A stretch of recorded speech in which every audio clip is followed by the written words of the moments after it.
the fumble seemed to kind of change the rhythm for the rest of the game there. Yeah, I mean, of course, that was a huge stop by the defense. We got the ball at midfield. I think we all felt really, it's unfortunate that it happened at that time, but man, Taysom is such a conscientious guy and he's such a great football player and he does so much for us that, it's at times that's part of the game, and you got to rally, you got to bounce back. Next question's from Jeff Duncan.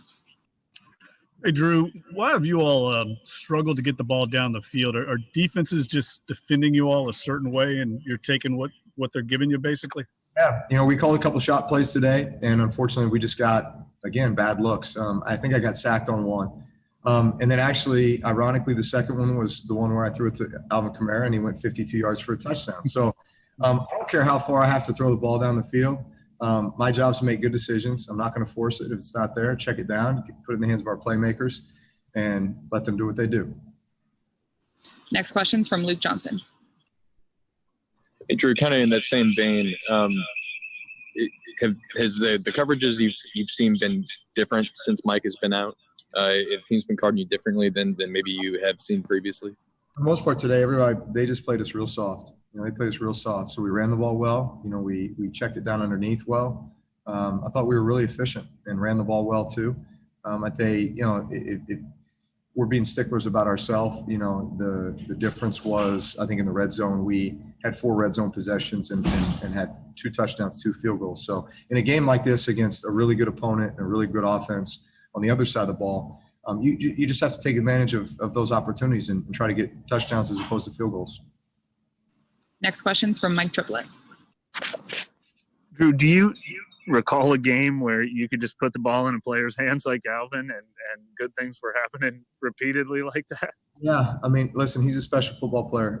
He rattled off that big run early on, and then obviously the check down that turned into a 52-yard touchdown. It's nice when you got a weapon like that you just get the ball in his hands in space, and he's tough to tackle, and it's kind of a human highlight reel. And then with Emmanuel Sanders, I know you talked about trying to get in a rhythm, new player. Did that start something really good at the end of the second quarter? And do you think you guys finally found some of that chemistry tonight? I still think we can do a better job of getting the ball in his hands. And that goes for some other guys too, obviously you've got these guys that can do a lot of things, and throughout the course of the week, you're always kind of waiting to see how defense is going to play you. So you have a lot of volume in the plan.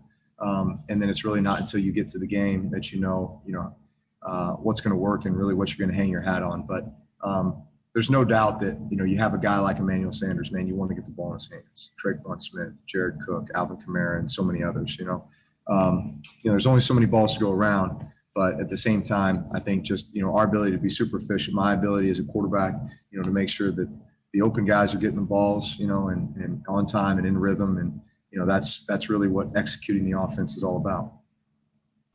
Next question's from Luke Johnson.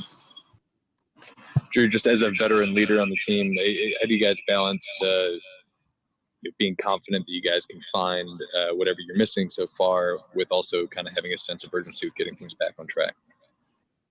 Yeah. I mean, it's unfortunately, we've had 2 games in a row now where, these haven't been our best performances. I think both sides of the ball, there's plenty of things that we know we need to work on. The penalties is still a black eye. It was last week. It was again this week. Obviously taking care of the football, I think we pride ourselves on being a team that really takes good care of the football and takes it away. And then just taking advantage of opportunities.